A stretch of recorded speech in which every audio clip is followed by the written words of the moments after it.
Muito Discussão bem, e votação do projeto de lei na Rede 3.4. de televisão. A partir de agora, você acompanha ao vivo, direto do plenário Juscelino Kubitschek, a sessão extraordinária desta quarta-feira, 25 de setembro de 2019. Preside os trabalhos da casa o deputado Gilmaci Santos, do Republicanos.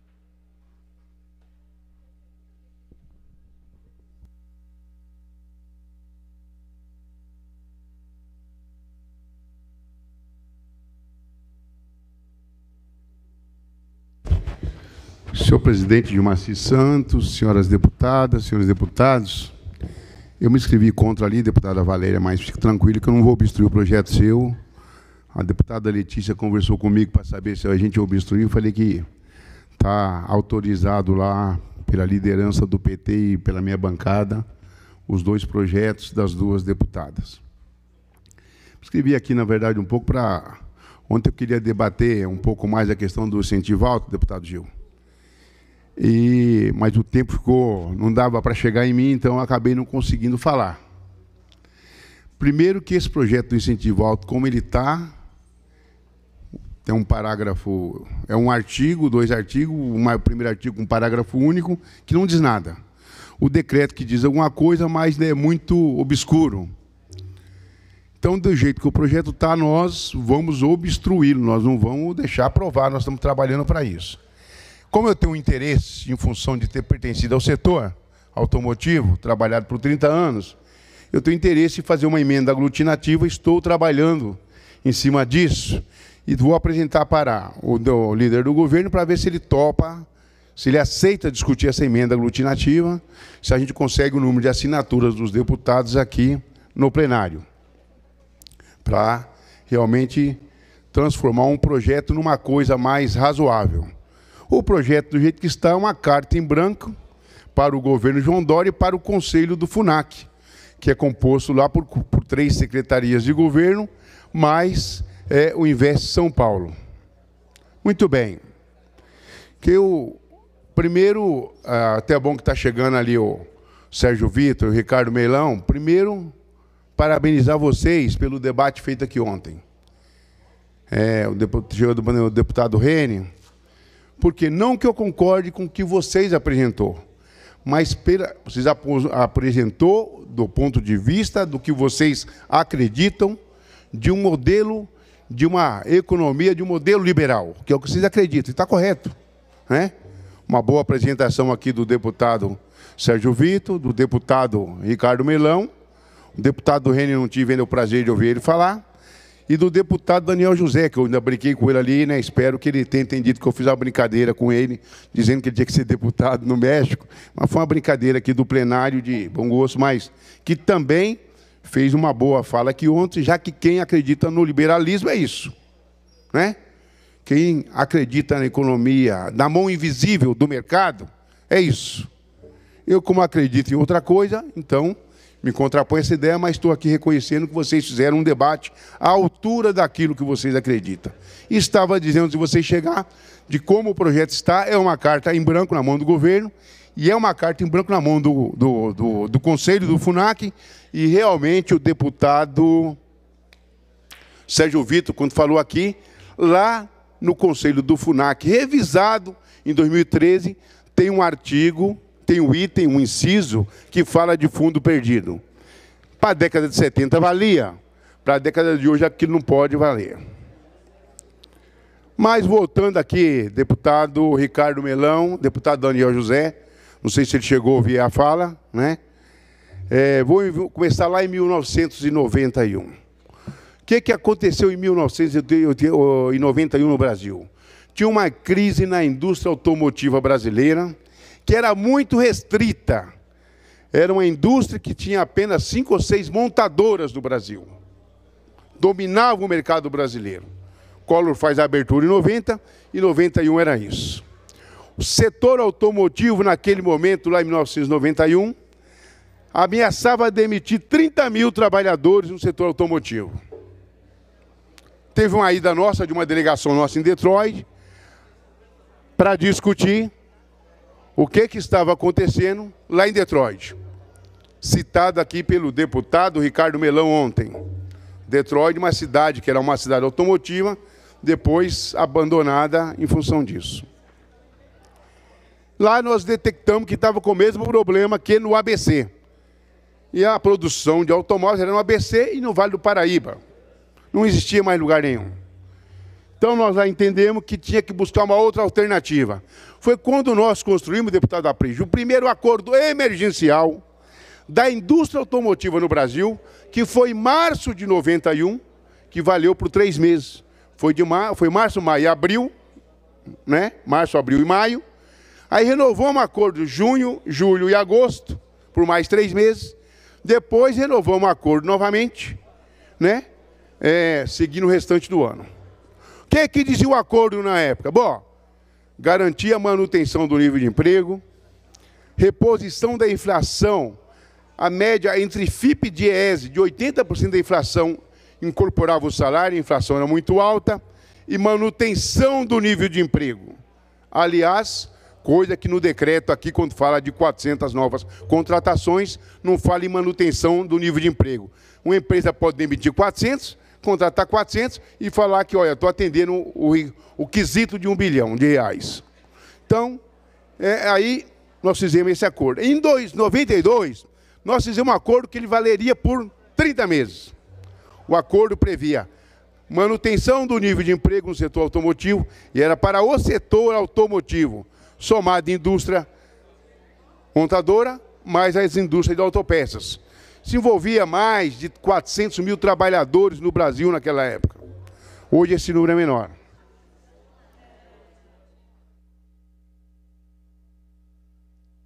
Hoje esse número é menor. Só me permite uma parte? Permito, por favor, deputado. Só para questionar o senhor no sentido da aglutinativa que o senhor está tentando construir junto ao líder do governo, o que tem que mudar no projeto do governo? O que o senhor acha que pode ser melhorado? E o segundo questionamento, quando nós votamos aqui a desoneração na questão do combustível, o senhor foi um dos que subiram à tribuna para criticar, dizendo que nós dávamos dinheiro ali para milionário, para bilionário. E nesse sentido, me parece que vai beneficiar um setor também que tem muito dinheiro, empresários que têm muito, mas muito dinheiro. Então, só queria que o senhor explicasse aí essa diferença para a gente, por favor. Boa pergunta, eu agradeço, deputado. Vou guardar ela bem para o finalzinho da minha fala, pode ser? Tudo bem? Bom, então, quando foi em 92, nós fizemos um acordo, o acordo era por 30 meses. E tinha uma cláusula de salvaguarda dizendo que o acordo só mudava se acontecesse alguma mudança econômica, né, no país. E a mudança econômica que aconteceu foi a questão da criação da URV e do... É que aqui a minha direita aqui está me atrapalhando aqui. Então, foi a mudança do plano da URV, né, depois transformado em real. Então, o acordo foi desmanchado em função disso. Mas um acordo que tinha 30 meses, previa a reposição da inflação mensal, um aumento real nas databases, que naquela época era abril, de 6,21 durante 30 meses, em 3 vezes, o que dava 20% de aumento real, fora a reposição da inflação em todo esse período. Veio o RV e acabou com o acordo. Então, esse foi um resultado da mudança da criação do Plano Real, da URV, depois transformado em Plano Real. Depois, nós fizemos vários outros acordos dentro do setor automotivo, em alguns momentos de crise. Bom, aí, quando chegou em 2011, deputado Gil Diniz, num estudo que nós fizemos, num debate com a indústria da autopeça, a indústria da autopeça vinha num déficit na relação da balança comercial crescente. Começou lá com 500 milhões, tal, aí virou 2, 3 bilhões, 4 bilhões, 5 bilhões, passou de 10 bilhões de dólares o déficit da balança comercial do que o Brasil importava de peças em relação ao que nós vendíamos de peça. Esse era o resultado. Em função disso, nós entendemos que o setor de autopeças, os trabalhadores seriam demitidos. Em função disso, nós montamos o plano de discutir o Inovar Autos e fomos discutir com o setor de autopeça, mais a indústria, né, das montadoras, mais as montadoras do país. E ali, no governo da presidenta Dilma, nós criamos realmente o programa chamado o Programa Inovar Autos. Esse programa, ele começa com um acordo bilateral entre México e Brasil. México e Brasil. todo mundo com medo da China, mas a China estava aqui ao nosso lado, que era o México. O México é quem tem menor custo de produção nas Américas, na América Latina e nas 3 Américas. Portanto, nós importávamos os carros do México, porque o custo de produção de uma unidade, igual o New Fiesta, deputado Aprígio, fabricado até recentemente no Brasil, ele no México custava $558 o custo de produção de uma unidade, enquanto no Brasil custava $1.278 para fazer no Brasil. Estou dizendo que fui eu que discuti e que negociei isso, em nome do sindicato, com um grupo de companheiros dentro da Ford, para reduzir essa diferença de $1.278 para $778, uma negociação realizada do dia 3 de março de 2011 até novembro de 2011, aprovado na porta da fábrica o acordo. E nós, então, fizemos esse acordo primeiro, acordo bilateral México e Brasil. O México poderia exportar para o Brasil até 1 bilhão, quase 1 bilhão e 500 milhões de dólares, e tinha que assumir o mesmo acordo que comprava a mesma coisa do Brasil. Né? Na época, esse foi o acordo que valia para até 31 de dezembro de 2017. E aí depois entrou o acordo da construção, né, do veículo, da fabricação do veículo. Vou repetir aqui, o Brasil não é fabricante de veículos. O Brasil é um montador de veículos. E a ideia nossa dentro do programa é transformar o Brasil num construtor de veículos, num fabricante de veículos. Então, tudo isso, nós fomos olhando ali dentro para fazer o debate. Aí, esse acordo se encerrou dia 31 de dezembro de 2017. A partir de 1º de janeiro de 2018, vale o acordo Rota 2030, que está longe do que foi o acordo de Inovar Autos, que tem dados do anuário da Fiesp, do Anfávia, que é a Associação Nacional dos Fabricantes de Veículos, do resultado positivo do que foi o período, né, que durou o Inovar Autos. Respondendo à pergunta do deputado Gil Diniz. O que diz o projeto? O projeto não diz nada. Primeiro, não fala em ICMS, dito aqui pelo deputado Ricardo Melão ontem, não sei se o deputado Douglas Garcia falou também ou não. Não diz nada sobre ICMS. Só no cabeçalho do decreto é que fala de ICMS. Ele fala do FUNAC, onde tem lá algo em torno de 500, quase 600 milhões de reais, que é dinheiro pra caramba, né, para poder financiar a produção, criado lá em 1970. Primeiro, o que nós temos que mudar? Quais são a contrapartida das montadoras para acessar o FUNAC? Hoje, a contrapartida, ela fala em 3 coisas. A aplicação do recurso integral no território paulista. Contratação de 400 novos postos de trabalho e investimento de R$1 bilhão. Primeiro, R$1 bilhão, quem trabalhou numa empresa grande vai entender isso. Nenhuma empresa investe R$1 bilhão hoje, de uma vez. Você planeja para investir R$1 bilhão, na fase de um ano e meio, a médio e longo prazo. Não se investe R$1 bilhão de uma vez. Então, a nossa, por exemplo, o que eu estou tentando trabalhar é para reduzir esse piso. Para onde? Para 100 milhões. Bom, mas para 1 bilhão é 400 contratações, mas se investe 100, 40 contratação, se eu for usar a proporcionalidade. Então, quero trabalhar em cima disso. Segunda coisa, primeiro, vale a partir da manutenção do nível de emprego. Significa que se a empresa tem 1.000 trabalhadores hoje, e ela for investir 1 bilhão, ela vai ter que contratar 400, ela vai ter que ter 1.400 trabalhadores. No decreto tem uma pegadinha, isso não está garantido. Uma empresa pode demitir 400, tem 1.000, demite 400 e vai repondo. Né? Demite 100, repõe 100. Demite 100, vai fazendo turnover, né? Para poder fazer valer o benefício. Então, essa segunda coisa, deputado Gil, que nós estamos tentando mexer.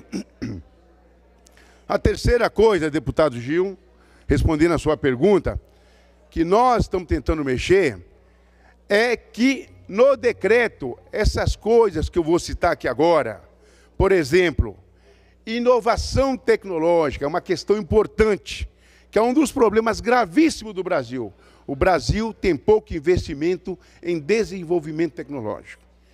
Quero prever isso no projeto. Pesquisa e desenvolvimento e investimento. Isso é muito importante. ter no projeto. O projeto não tem isso. Quem leu lá o decreto, vê lá que não tem nada disso lá dentro. Então, isso é muito importante. Ferramentaria e engenharia, que são áreas técnicas, que sempre foi suporte das grandes indústrias e que as suas matrizes utilizam lá fora. Todas as matrizes das multinacionais, toda a área de tecnologia está colocada lá fora.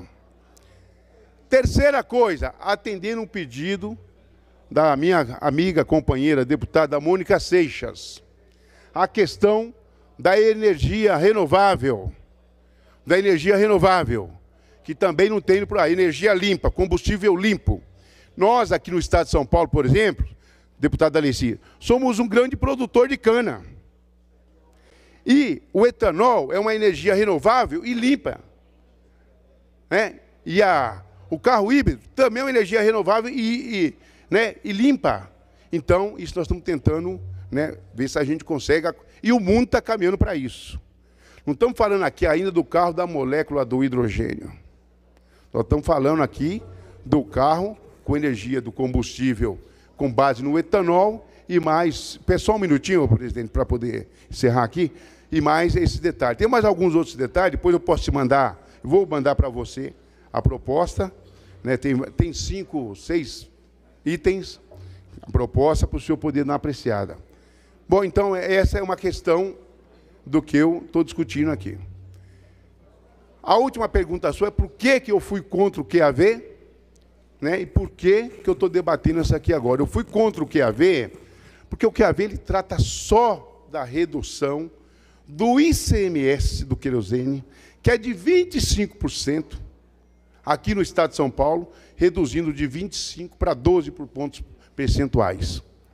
O setor dos magnatas da aviação, com isso numa tacada, sem contrapartida, porque a contrapartida é mentirosa, porque vocês se lembram que lá no projeto está falando em dobrar o número de trabalhadores, é mentiroso, porque no Brasil tem algo em torno de 56 mil trabalhadores em todo o setor da aviação.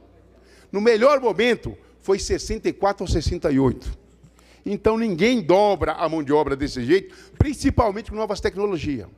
E ali foi uma redução, para conclusão, nobre deputado, desonerando um setor que ganha muito dinheiro, sem contrapartida nenhuma, a não ser a questão dos aeroportos que tinha lá, né, muito pouca coisa. Então, por isso nós somos o contrário. Que é o mesmo problema quando eu questionei vocês na LDO.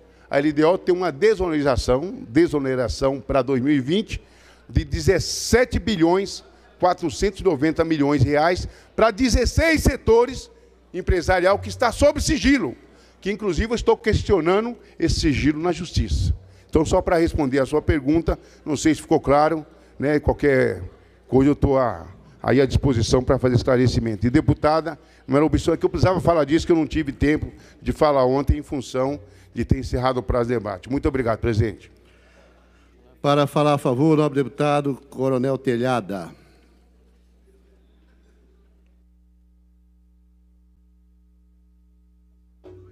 Senhor presidente, senhores deputados e deputadas, serei breve aqui, porque eu falei para o pessoal que seria breve. A princípio, quero colocar o apoio do Partido Progressista, já conversei com o nosso líder, o deputado delegado Olim, não só no projeto da deputada Valéria Bolsonaro, o projeto 343, 2019, mas também da deputada Letícia, 1673, 2019. Contem com o nosso apoio. O motivo de eu ter vindo aqui à tribuna hoje, nesse momento, é para relatar um terrível acontecimento que eu acho que os senhores deputados devem tomar ciência, porque é uma fatalidade que acabou de acontecer na Polícia Militar. Pediria um minuto de atenção a todos, por favor. Pessoal, um minuto de atenção a todos, por favor. Quando eu venho aqui diariamente falar de segurança pública, falar de ocorrência, diariamente eu falo de policiais mortos em todo o estado brasileiro. Que é isso, irmão? Eu falo diariamente de policiais mortos em todo o Brasil.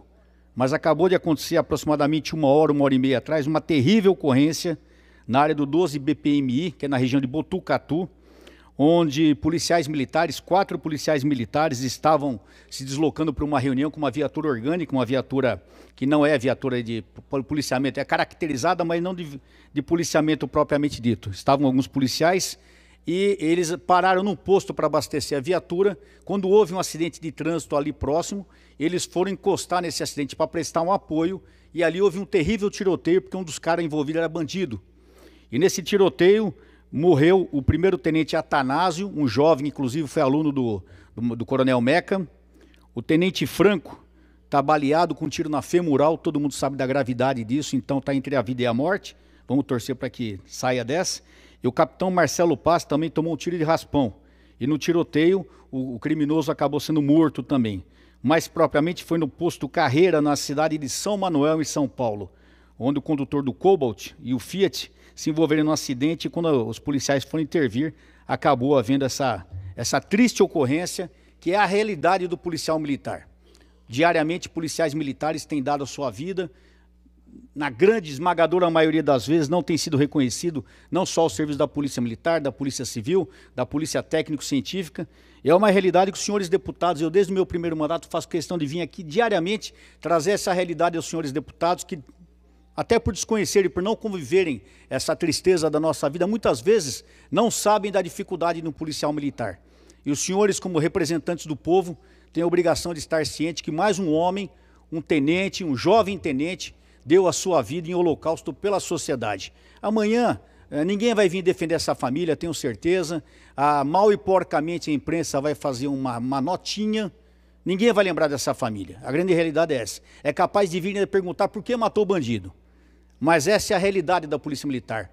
O tenente morto, o outro tenente com um tiro na femoral entre a vida e a morte, e mais um capitão baleado. Baleado de raspão na cabeça, o capitão Paz.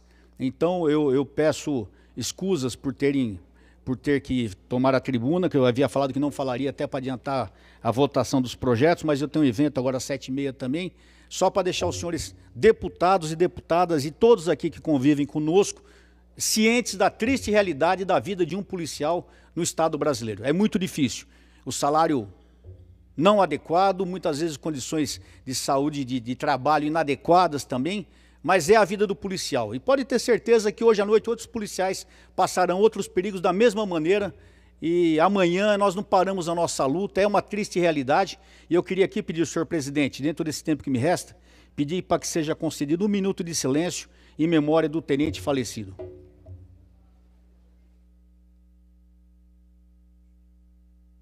Regimental. Então, pedir 1 minuto de silêncio em memória do tenente Atanásio.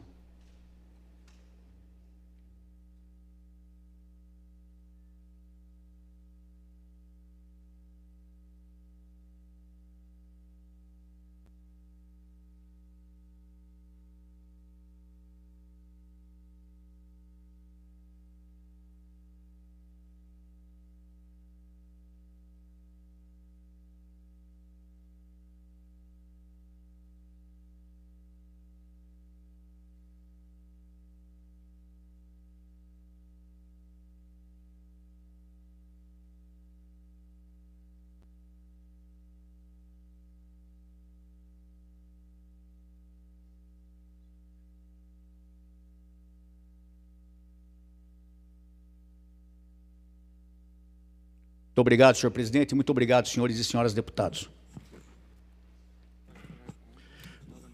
Para falar contra, a nobre deputada Márcia Lia. Permite, enquanto a nobre deputada se dirige à tribuna, só para comunicar também, anunciar aqui que hoje está fazendo aniversário nosso líder, deputado Altair Moraes, né? Parabéns, deputados. 50 aninhos, né, de vida, parabéns, Deus abençoe o senhor. Deus abençoe. A palavra, deputada Márcia Lia.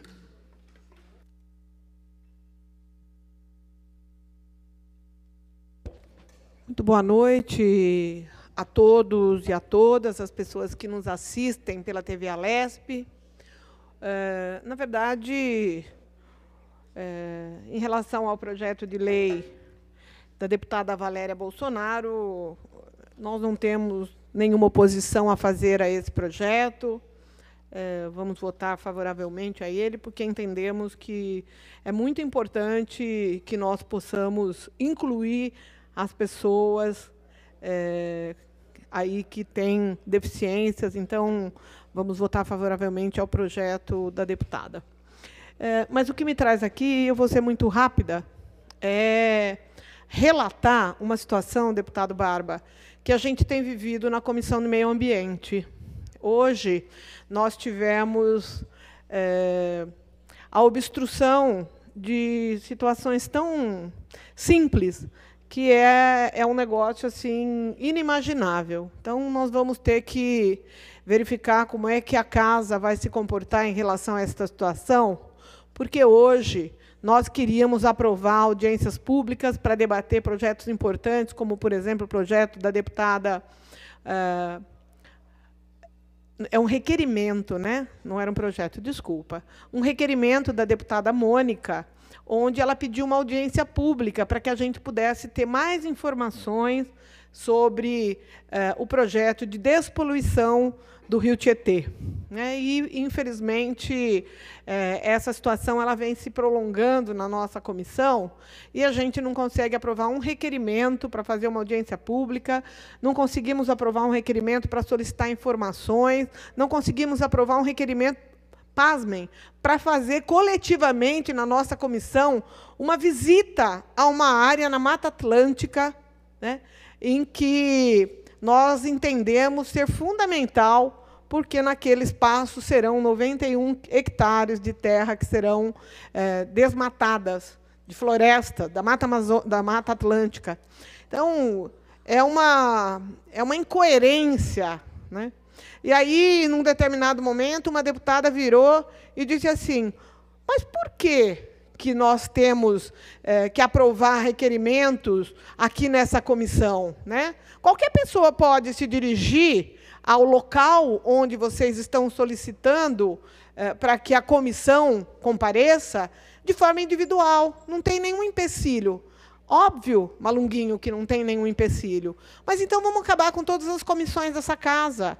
Quer dizer, se a comissão não tem nenhuma importância, se não é lá que a gente debate coletivamente os projetos, se não é lá que a gente discute coletivamente as audiências públicas, se não é lá que nós colocamos aquilo que aflige, não só a nós, mas a vários colegas deputados. Então, para que, eu pergunto, nós temos comissões nessa casa, se a comissão não serve para nada? Então, assim, eu fiquei extremamente chateada, né? Achei que foi de uma indelicadeza muito grande, e isso tem sido recorrente, não só na Comissão do Meio Ambiente, como nas demais comissões onde a gente tem atuado. Então, é um momento de muita dificuldade, deputado Barba, um momento onde se quer uma audiência pública, né? Uma audiência pública que tem por objetivo esclarecer dúvidas dos senhores deputados. Nós estamos militando contra nós mesmos. Nós estamos pegando as nossas prerrogativas, deputada Janaína Pascoal, rasgando, jogando no latão do lixo. É isso que nós estamos fazendo nesta casa. Então, assim, é muito triste o momento em que nós estamos vivendo, onde a comissão não aprova um pedido de uma audiência pública, onde a comissão não aprova um pedido para que a gente, coletivamente, a comissão, faça uma visita a um local tão importante, onde um perigo eminente atinge a Mata Atlântica. Então, assim, é muito triste ver uma situação dessas, e eu gostaria, de verdade, que a gente pudesse ter um pouquinho mais de consciência, né, da importância que é, coletivamente, a gente poder tomar iniciativas através das nossas comissões, porque eu penso que elas são extremamente importantes e que elas nos subsidiam de elementos de conhecimento para que a gente possa melhor aferir aí os projetos e votar com mais consciência. Mas, infelizmente, não é o que tem acontecido nessa casa. É triste, é muito triste o que nós estamos vivenciando nas comissões dessa casa. E, muitas vezes, sem nenhuma justificativa que a gente possa dizer que foi uma justificativa plausível, né? Então, é difícil, Bebel, muito difícil. Não era assim antigamente. Então, a gente está sentindo muito. Lógico que eu te dou. A gente está sentindo muito esse momento difícil que a gente vive nessa casa. Pois não, deputada? Eu queria um minuto de à parte, deputada, e dizer que eu corroboro com a sua reclamação, dizer que há diferença de tratamento, inclusive quem preside uma comissão não te dá a palavra, você chega antes do tempo, você é a última inscrita, quando você vai fazer a pergunta, se retira a mesa e todo mundo se fica lá com um palestrante convidado. Está sendo muito difícil. Eu gostaria, e acho que nós podemos fazer isso, deputada, junto com as demais, de fazer uma reclamação por escrito à mesa da Assembleia Legislativa, ao senhor presidente, porque quando a coisa não se dá na comissão, eu lamento que não se resolva, mas, enfim, eu acho que a gente tem que tomar determinados encaminhamentos. Eu não acho que a extinção das comissões seja a saída, não é desta forma. Eu acho que a gente tem que procurar ainda, né, o melhor encaminhamento. O coordenador geral da Assembleia Legislativa do Estado de São Paulo é o presidente da Assembleia Legislativa, e é a ele que nós vamos recorrer para ver como é que trata essa questão do andamento das comissões. Se é maioria governista, então tem que aprender a ser maioria governista. Eu sei ser minoria. Eu me postei hoje na Comissão de Ciência e Tecnologia e votei todos os favorável a todos os requerimentos do presidente da comissão. E naquilo que eu tive dúvida, eu pedi explicação. Não é o que acontece na comissão que eu presido. É sempre pedir vista, derrotar um requerimento da presidente e um requerimento, às vezes, discutido anteriormente. Então, acho que a gente tem que tomar providências. Acho que a gente tem, talvez, um outro caminho também, para ver se na comissão de prerrogativas, né, que a gente tem aqui na casa, se existe também alguma forma da gente dialogar com esse assunto na comissão de prerrogativas. É isso, era o que eu tinha para dizer com relação ao projeto da deputada Valéria e da deputada Letícia, nada a opor.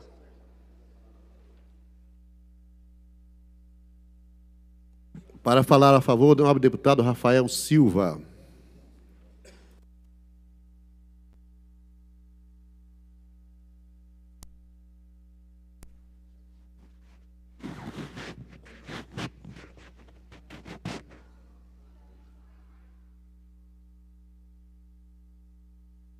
Não comunicar, senhor presidente. Com a anuência do orador na tribuna, tem Vossa Excelência para uma comunicação. Só eu queria colocar sobre a ocorrência apresentada pelo Coronel Telhada. Os policiais do interior de São Paulo, São Manuel, estavam numa viatura de apoio, numa viatura ostensiva de policiamento, e eles foram tentar socorrer as pessoas que bateram o veículo. Eles foram para socorrer a colisão lá entre os carros. E, nesse momento, eles foram recebidos as balas, para ver a dificuldade em ser policial, né? Quer dizer, não era uma perseguição, não foi uma troca de tiros, não. Eles foram socorrer aqueles que se acidentaram e acabaram sendo recebido a bala e morreu o tenente, tinha um outro gravemente baleado e o capitão também baleado. Obrigado. Com a palavra, o deputado Rafael Silva. Senhor presidente, nobres colegas, realmente os oradores que me anteciparam e falaram da morte desse policial e da possível morte do outro, já que uma artéria foi atingida, num estado de extrema gravidade. A realidade brasileira da segurança pública é uma brincadeira, né? É uma brincadeira. É uma brincadeira porque nossas autoridades maiores, isso de muito tempo para cá, não se preocuparam em mudar a história do Brasil. Não se preocuparam. Nós temos um povo que não tem a consciência que deveria ter, e a formação do caráter do indivíduo, ela não depende hoje só da família. Antigamente, a família tinha um peso muito grande, hoje já não tem tanto. Hoje tem a internet, tem a televisão, hoje tem a escola, que não tem mais aquela estrutura que tinha no passado. E nós temos uma deputada aqui que eu adoro, que é a Bebel, uma pessoa maravilhosa que defende a educação, assim como a Marcialia também tem um comportamento muito bom. Então, é aquilo que eu falei, a educação não tendo sentido amplo. Edgar Morin, sociólogo francês contemporâneo, questão de uns 30 anos atrás, ou pouco menos, ele fez um trabalho sobre a educação do terceiro milênio.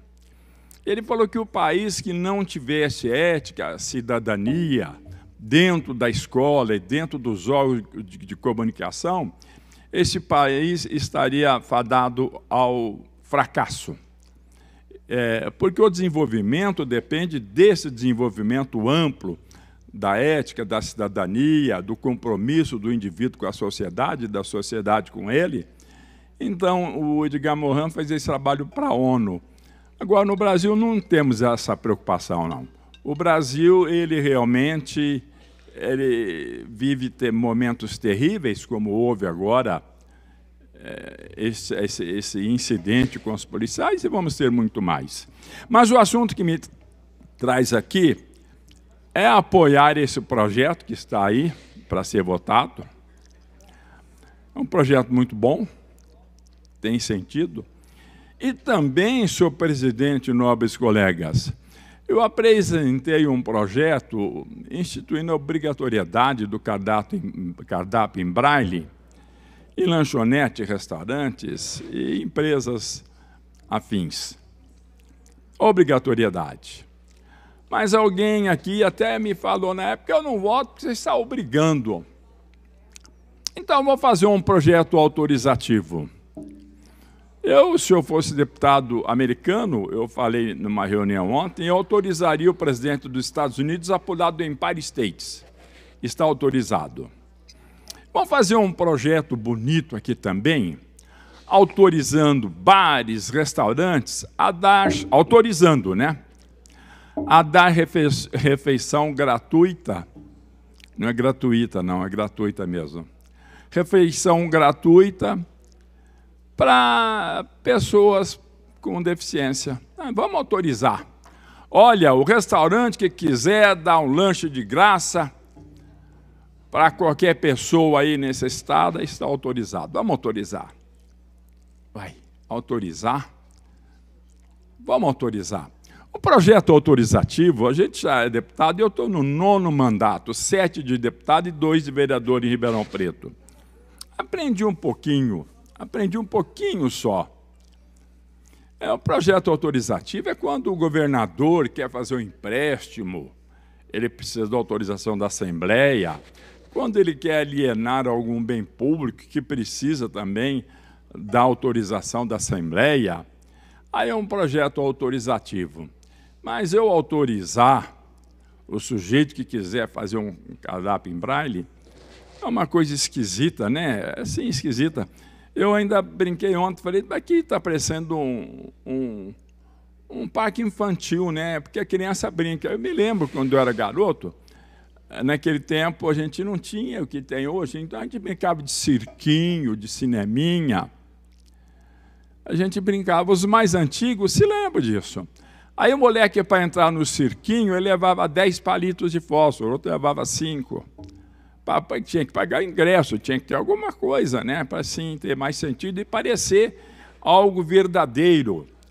Então, a Assembleia tem deputados antigos, deputados sérios, muitos, a maioria, de deputados e novos também, né? Então, eu apresentei esse projeto, criando a obrigatoriedade, o governador, por alguns motivos que ele alegou, ele vetou. Então, o veto está aqui para ser discutido. Inclusive, a minha intenção é discutir com o governo do Estado alguma forma de se melhorar para que esse projeto realmente caminhe. Agora, eu entendo, né? Eu entendo que o deputado, eu falei ontem, vou repetir aqui, nem todo mundo estava lá. O deputado, ele foi candidato. A palavra candidato vem de cândido, que é puro, sem mancha, nobre, sério. Então, o deputado foi candidato, e candidato tem esse significado, que vem do latim, né? Cândido. E eu entendo que esse projeto, Eu penso dessa forma, não vou obrigar ninguém a pensar da mesma forma. Eu entendo que, já que esse meu projeto foi vetado, deveria ser discutido, ou vamos fazer uma adaptação, vamos conversar. O interesse é favorecer a pessoa com problema de visão? Então vamos fazer isso. Não é porque eu sou cego, não, eu sei que isso gera especulação, depois, olha, está vendo? Um deputado cego, eu não ligo para isso. Eu tenho idade suficiente, maturidade suficiente para entender as coisas. E muitas vezes sai da boca, né, aquilo que está sobrando no coração. Ou muitas vezes sai da boca aquilo que sobra na mente. Eu falo coração não é um termo correto. É que antigamente as pessoas pensavam com o coração. A deputada Janaína, a deputada Bebel, elas devem saber disso. Não é que pensavam com o coração, é o coração que tinha essa capacidade, segundo o entendimento de muitos. Inclusive, você vê assim, discordar. Discordar vem de corde, né? Quer dizer, não concordar. Recordar, corde, coração. Então, é o coração que pensava. Então, a pessoa fala, sai da boca aquilo que está sobrando no coração. E eu falo, sai da boca aquilo que sobra na cabeça. Você entendeu? Hoje nós já estamos em outra fase. Outra coisa que eu queria aproveitar, senhor presidente, não é fugindo, não. Eu escuto aqui, porque o Brasil, socialismo, o comunismo, tudo bandido. Comunista e socialista, todos bandidos. Então, eu fui bandido também num bom período da minha vida, eu jovem.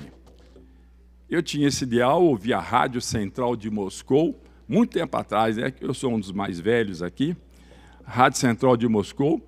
Me lembro um dia, inclusive, que um jovem brasileiro, porque tinha uma transmissão em português, ele falou da realidade do socialismo, do comunismo, da União Soviética. Eu adorava aquilo e tinha essa tendência, sempre tive. Quando Che Guevara morreu, eu morava em São Paulo, depois eu fui para Ribeirão Preto, meu apartamento cheio de fotografia do Che Guevara. Quer dizer, então a pessoa passa a ter uma certa maturidade, a entender determinadas coisas.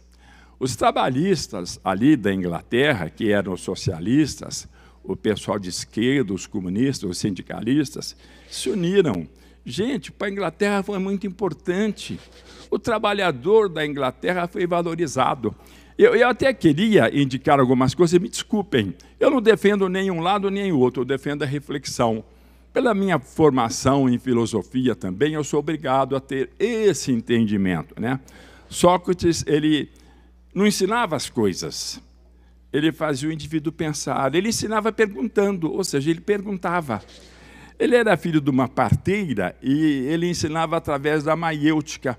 Maiêutica é a arte de fazer o parto, que não tem nada a ver com a Janaína, não, que o projeto dela é muito bom. É a arte de fazer o parto. E a mãe dele era parteira, então ele queria que nascesse de dentro da cabeça do indivíduo a ideia. Assim o cara cresce. E eu aprendi muito com essas coisas, né? Então, o livro do Leo Huberman, ele foi escrito em 1936, História da Riqueza do Homem, todo mundo devia ler.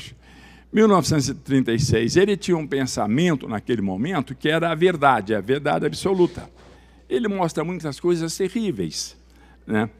Então, mas depois, se você chegar ali em 1944, 45, pegar o Eric Blair, esquisito, mas escrever com o pseudônimo de George Orwell, A Revolução dos Bichos. É bom ver também, né? E eu gosto muito do Jorge Amado. Jorge Amado era comunista, foi deputado comunista, foi preso, foi perseguido.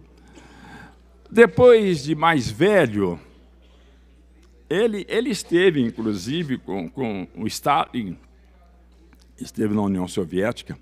Depois de mais velho, ele falou que, infelizmente, chegou à conclusão de que não funcionou o comunismo, não por culpa do comunismo, não por culpa do socialismo, filosofia, mas por culpa do homem. O homem talvez um dia tenha o crescimento suficiente para que a gente implante o verdadeiro comunismo, né? O homem talvez tenha a sociedade humana, enquanto não tiver, é difícil.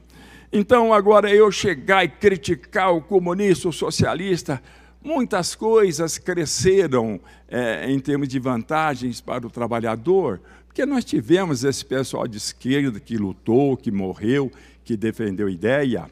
E se você conversar hoje com quem pensa bastante, ele vai falar do socialismo, do comunismo como filosofia. É uma filosofia, é um motivo para reflexão. Agora, a direita também, né? Se a gente for começar a analisar a direita, aí eu vou lá no Mussolini, vou no Hitler.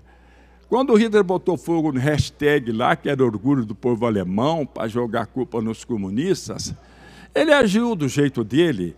Então, gente, eu entendo que esta casa, ela tem um papel muito mais importante do que essa discussão de uma facção para cá, outra facção para lá.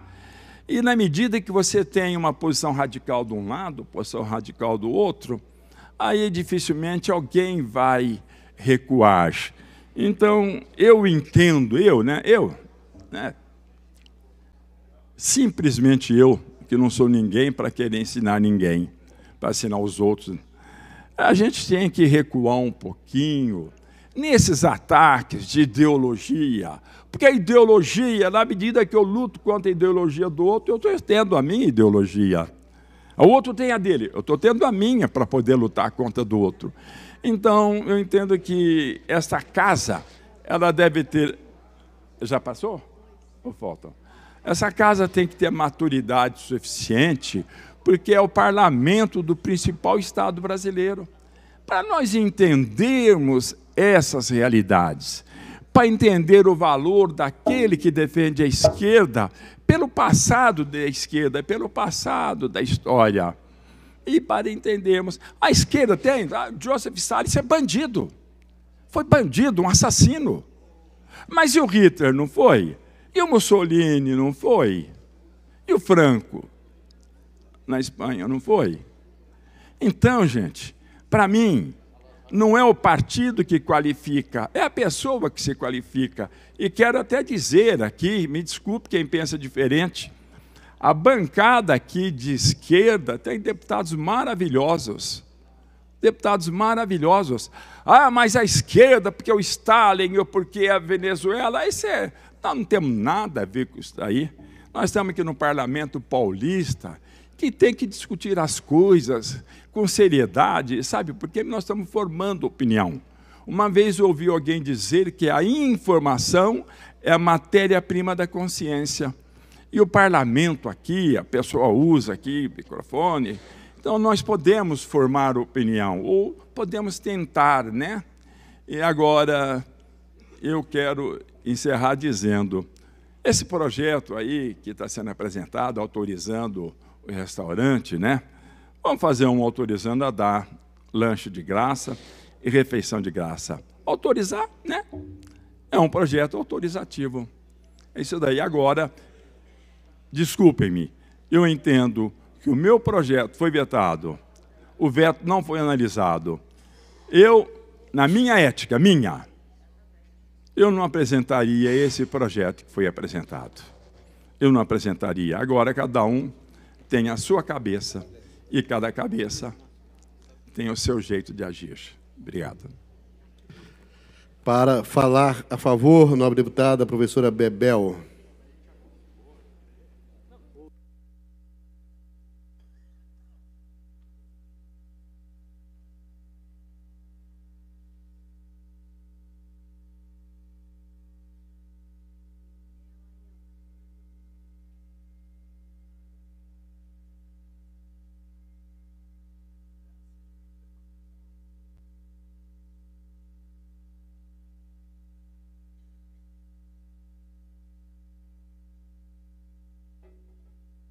Boa noite, senhor presidente.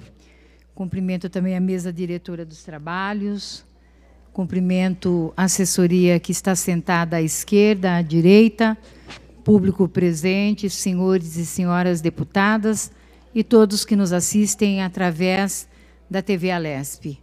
Eu subo a esta tribuna, primeiro, de forma muito tranquila para dizer, eu não vim para obstruir, mas é claro, o nosso papel, isso aqui é um parlamento e parlamentar faz parte também, né, da nossa atuação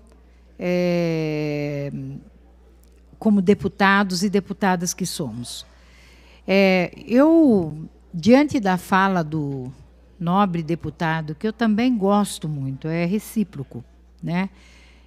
O tom professoral dele, mais que professoral, filosófico, faz a gente andar muito, né?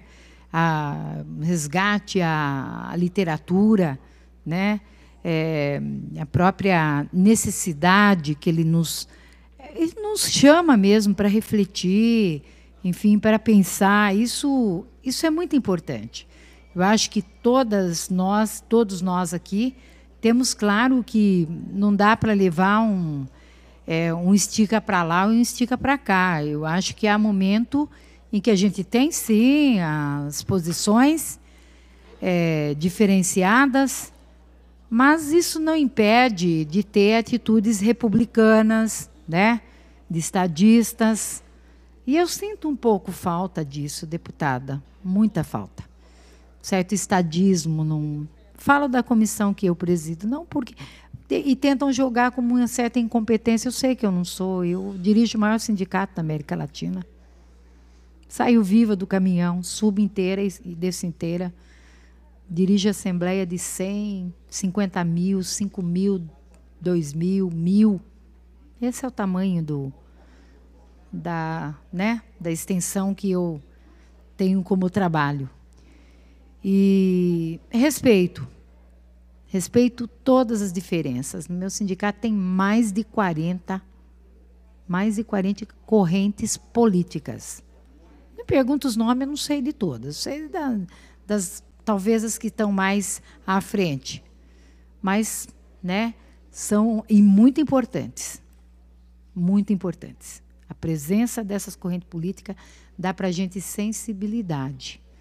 A possibilidade de erro, quando a gente convive com o diferente de forma respeitosa, é muito menor. Por isso eu não tenho problema em conviver com diferenças. Nenhum problema. Eu não tenho problema. Agora, não me peça também para me submeter. Aí não. Porque uma das coisas que eu sempre digo, quando eu estou no sindicato, é que a gente tem que saber ser maioria. Então, quem é maioria aqui tem que saber ser maioria. E minoria tem que saber ser minoria. Porque se ser maioria é só passar o rolo compressor, né, impor, isso não é inteligente. Inteligente é você conquistar mentes e corações, até. No limite. E se não conquistar, pelo menos sair com respeito. Porque foi diferente. Eu entendo desta forma. E com a fala do deputado Rafael Silva, eu recebi uma notificação e que toca na questão da utopia. E eu gosto de utopia. Gosto muito de utopia. Então, e é do Eduardo Galeano, né? O que diz o Eduardo Galeano? A utopia está lá no horizonte. Me aproximo 2 passos, ela se afasta. Caminho 10 passos e o horizonte corre 10 passos. Por mais que eu caminhe, jamais alcançarei. Para que serve a utopia? Serve para isso. Para que eu não deixe de caminhar. Por isso eu me alimento muito da utopia. Se hoje, para nós, é um sonho, deputado e deputadas, ter uma casa mais, como é que eu diria, respeitosa entre nós. Não posso dizer da maioria, de todo mundo, eu não posso reclamar, sabe? Eu, sinceramente, não posso. Mas passo algumas agruras, digamos assim, de preconceito, discriminação, esse tipo de coisa. Talvez a grande utopia nossa, né, deputada Marcia Lia, seja essa, nesse momento. A gente não está nem na utopia de querer ver os nossos projetos todos aprovados, que é uma grande utopia. Num cenário deste, é uma utopia. Mas eu não desisto. Por isso, nós estamos aqui, lutando, né? Firmes e fortes. Eu quero dizer, com muita tranquilidade, para as duas deputadas autoras dos projetos, que eu votarei favorável.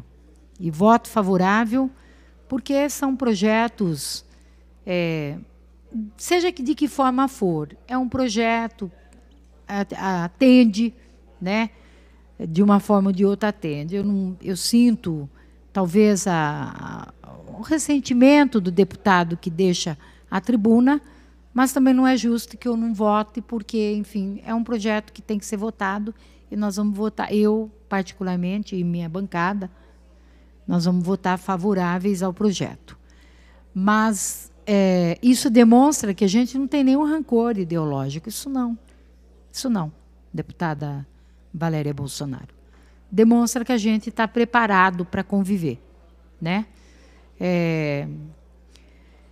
Eu também estou muito preocupada. Hoje estive na Comissão de Finanças para falar um pouco do nosso salário. E quando Paulo Fiorilo perguntou sobre o salário dos professores no estado de São Paulo, porque nós estamos com 12%, aliás, 12%, 14% de defasagem salarial com relação ao piso salarial profissional nacional. O piso é o mínimo que tem que pagar. O piso é R$ 2.550. Se um professor de educação básica 1, aquele que alfabetiza, ganha 12% a menos, faça as contas quanto que ele ganha. Está ganhando R$ 2.237, R$ 240. Vamos pôr 250. Por 40 horas semanais. Isso é uma vergonha. E ele disse, não, a prioridade, primeiro. E aí não estou fazendo encrenca com os policiais, que eu quero dizer para o coronel Telhada, como digo para o coronel Conte Lopes, né? Que eu sou inteiramente, aliás, nós todos somos funcionalismo público. Nós temos que caminhar juntos, né? Nós precisamos de reajuste salarial urgente, porque não dá, nós fazemos parte do aparato estatal. Os professores formam crianças, os policiais cuidam, né? Ô, gente, olha, senhores deputados e senhoras deputadas, por favor. Eu posso não ser muito interessante, mas eu respeito todos que sobem nessa tribuna. Então, por favor. Então, eu estou falando do salário dos professores. Aquele que fica 40 horas semanais nas salas de aulas. E quero dizer para vocês o seguinte, as pessoas acham o seguinte, mas a crise... Poxa, mas a crise ela vem sendo dito para nós há muito tempo. Por que não acertou atrás nosso salário? Quem sabe agora a gente passaria a crise melhor. Nós já chegamos a ganhar 59% acima do piso salarial profissional nacional. Estamos ganhando abaixo. Sexta-feira, deputada Valéria, eu sei que vocês não gostam da Assembleia, nós vamos fazer Assembleia, não tem jeito. Nós vamos ter que fazer.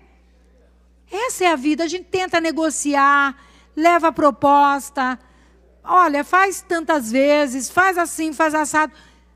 Nenhuma resposta. Como é que você vai fazer, deputada Érica Malunguinho? Vai ficar, tá bom, a gente entende? A vida do professor, da professora, ele é um boia fria. Ele sai com a marmita de manhã e só chega às 10 horas da noite. Aí a mulher, professora, bota a roupa na máquina, quando tem máquina, porque não tem funcionário em casa, não tem como pagar, com um salário desse não paga. Vai fazer a comida para o outro dia, lá na escola, vão fazer uma caixinha para comprar o micro-ondas, para poder esquentar a comida. É assim a vida do professor. Eu fui a uma escola, no intervalo, e um professor estava comendo. Eu parei de falar na hora. Não, pode continuar, professora. Não, não vou continuar falando. Por quê, professora? Porque eu tenho que respeitar a sua hora de almoço. E um macarrão branco. Eu olhava para aquele macarrão e falei, como é que ele está comendo isso? E frio, deputado Caio. Frio. Essa é a vida do professor. Eu quero lamentar que o seu pai não foi eleito. Lamento. Talvez a gente tivesse em jogo de braço, mas era uma esperança que eu tinha. Eu acho, sinceramente, que ou nós vamos nos unir pela educação, ou, sabe, essa categoria, ela pode esperar cada vez menos. E eu gostaria muito, muito de contar com a presença dos deputados e deputadas que puderem estar no dia 4 de setembro, momento que nós vamos estar discutindo o Fundeb, que é o Fundo de Desenvolvimento da Educação Básica, deputada Valéria Bolsonaro. Ele está para acabar em 2020. Por sorte, tem um projeto de lei da deputada Dorinha Seabra, que é do DEM, mas é uma proposta boa. A proposta dela tem 3 pilares. Primeiro, tornar o Fundeb permanente. Parar com essa coisa de dar um tempo, acaba o fundo. Não pode. Ele funciona, tem que continuar. Segundo ponto, sair dos atuais 10% e gradativamente chegar ao repasse de 40% que a União deve repassar, né? E aí vai para o terceiro ponto, que é um novo pacto federativo de distribuição de recursos, né, para estados e municípios. Porque o atual Fundeb, ele só coloca para os estados mais pobres. Mas dentro dos estados ditos que não são pobres, você tem municípios pobres. Você pega o estado de São Paulo, por exemplo. O estado de São Paulo é tido como um estado que não precisa receber recurso Fundeb. Ok, mas o Vale do Ribeira é uma região pobre. Paulínia, rica. Guarulhos, tem arrecadação, né? Então, nós temos uma disparidade em termos financeiro e de repasse dos recursos muito grande. E ela corrige isto, a deputada Dorinha corrige isto no novo pacto federal, construindo um novo pacto federativo e dizendo, não vai só para estados pobres, a estados e municípios pobres, independentemente de aquele estado ter condição, vai direto para o município. Isso é correto. Isso é corrigir desigualdades, é dar empenho, né, para que a gente consiga avançar na qualidade da educação básica. O fundo foi uma grande resposta, começou com o Fundef, que era só para o ensino fundamental, e depois ampliou para o Fundeb, que é toda a educação básica, entendendo o quê? Educação infantil, dos 0 aos 3 anos, o ensino fundamental, primeiro ciclo, segundo ciclo do ensino fundamental, o ensino médio, educação de jovens e adultos, a educação profissionalizante, enfim, todas as modalidades que esteja na básica. Tá? Esse é o escopo do Fundeb. E isso precisa ser aprovado, porque dentro do Fundeb tem o piso salarial profissional nacional. Se o Fundeb cai também o piso que sequer é cumprido no estado de São Paulo. Tá, mas é uma pauta que você pode colocar. Se cair, você não tem nem a pauta mais. Por isso, dia 4 é um dia de suma importância. Nós estaremos chamando, para além de nós, conselhos municipais, fóruns municipais, enfim, botar um movimento no estado de São Paulo para que o Fundeb seja reeditado, né, e que ele seja permanente para que a gente consiga ter uma educação básica de qualidade. Muito obrigada. Para falar, por favor, nobre deputada Érica Malunguinho.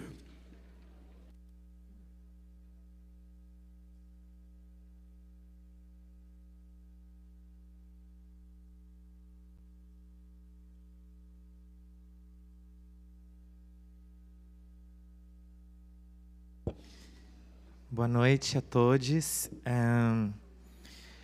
Primeiro quero dizer que a bancada do PSOL é favorável aos 2 projetos. Acho que o tema desses projetos, o mérito desses projetos, deveriam ser uma pauta que nutrisse as nossas discussões futuras aqui na Assembleia Legislativa. Que os 2 projetos falam sobre inclusão. O que é inclusão? O que é inclusão se não acessibilidade? Se não criar formas de permanência e garantir que as pessoas tenham oportunidade de estarem em lugares que foram determinados para as pessoas consideradas normais. É daí que vem o termo normatividade. Inclusão é um termo muito importante. Outrora, eu vi aqui nessa casa, eu acho que muita gente também ouviu nessa casa, pessoas votando contra a aprovação de um cardápio para crianças com portadoras de diabetes. Já se votou contra isso aqui. Já se votou contra o projeto do Rafael, que era exatamente igual ao da Letícia, que era sobre a criação de cardápios em braille. Já se votou contra aqui a gratuidade, a gratuidade em transportes públicos para pessoas com doenças degenerativas. É muito importante que esses projetos sejam aprovados hoje, mas que isso ressoe para uma prática reflexiva dessa Assembleia.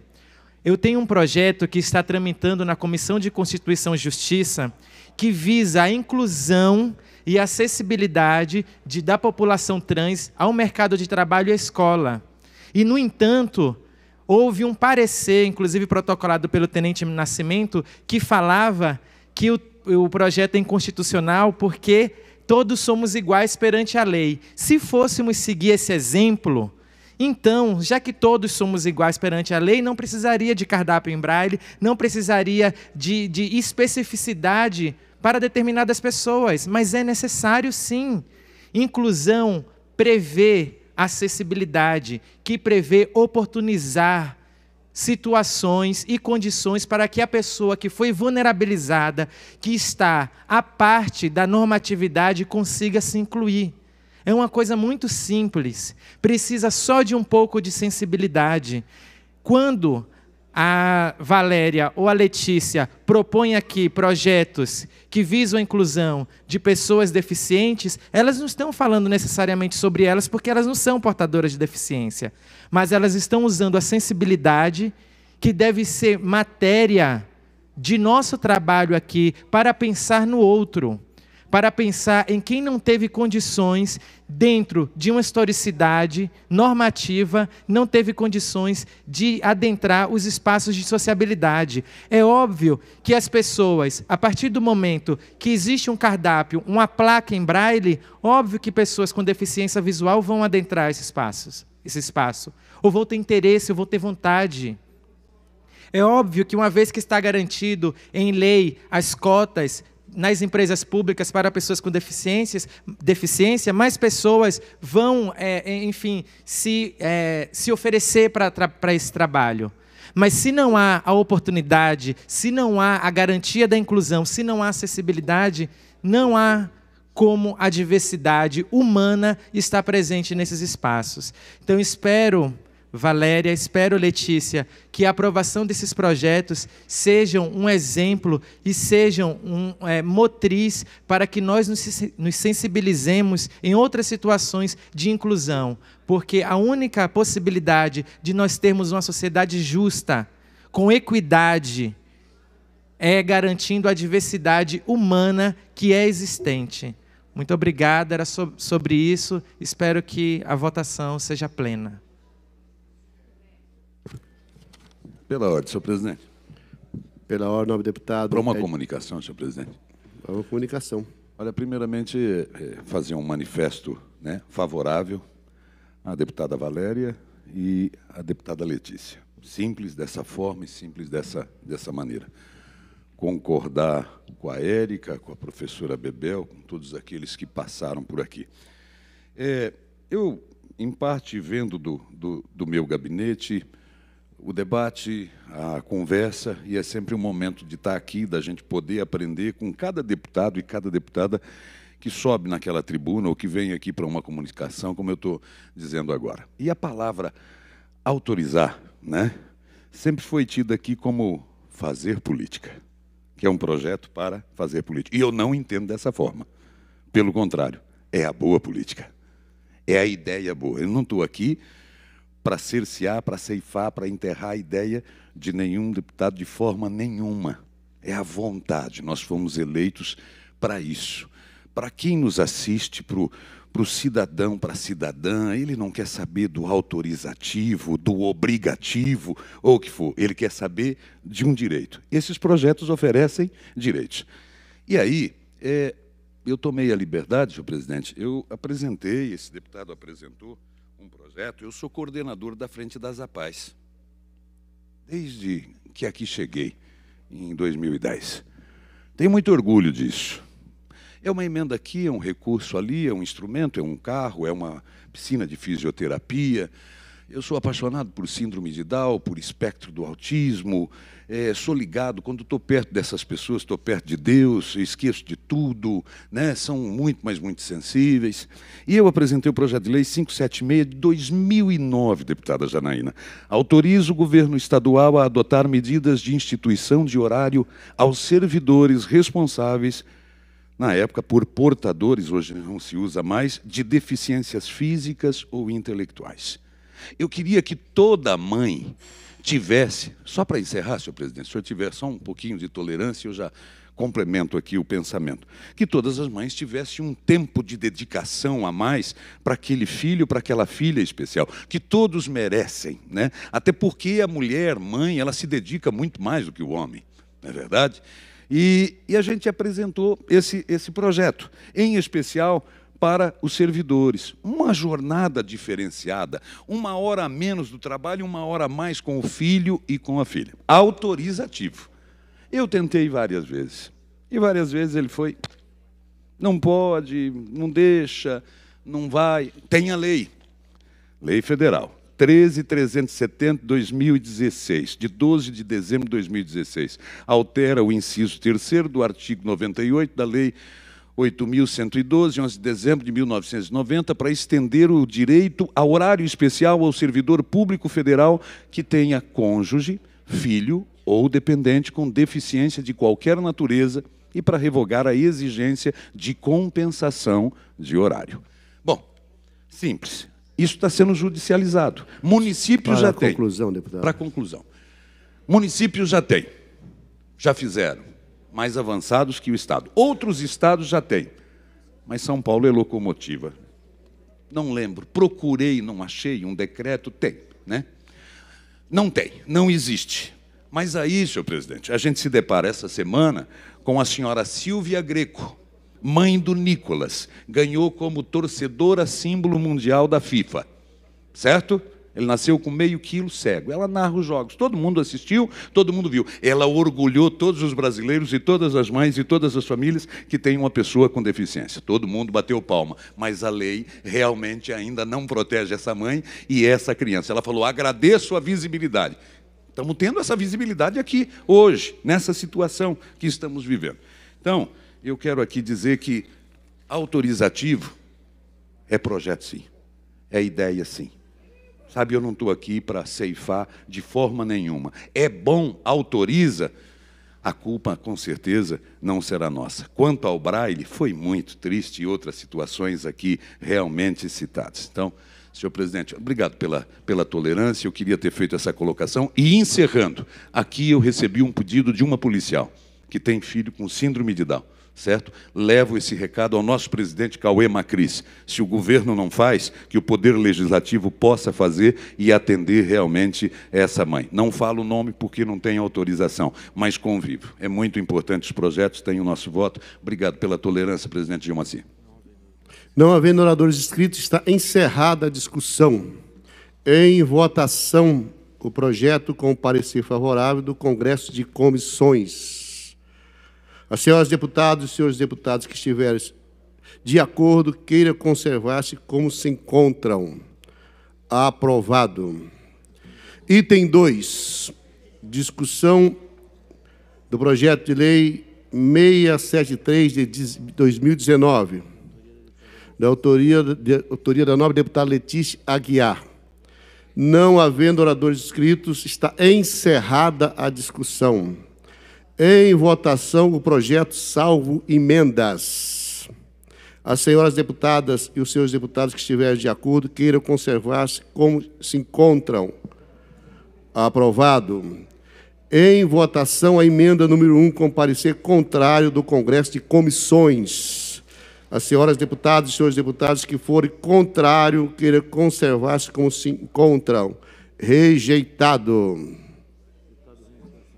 Pela ordem, presidente. Pela ordem, a deputada Letícia Aguiar. Gostaria de agradecer aos meus pares por essa importante aprovação, para que a gente possa estimular a iniciativa privada, a abrir as portas para a acessibilidade, para a inclusão, né, para que as pessoas com deficiência visual sejam notadas, sejam respeitadas, sejam acolhidas junto a esses estabelecimentos comerciais. Já fica o meu apelo aqui também para os estabelecimentos comerciais aderirem a esse movimento de inclusão, para que esse setor, esse público, né, é um público consumidor e que eles sejam respeitados como tal.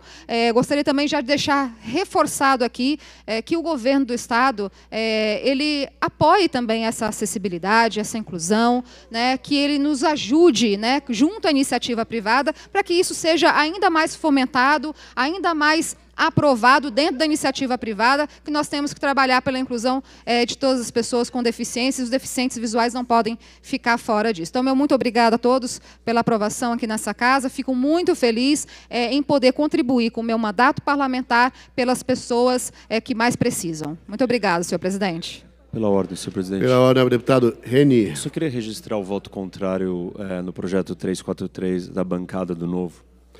Registrado o voto contrário da bancada do Novo no projeto 343.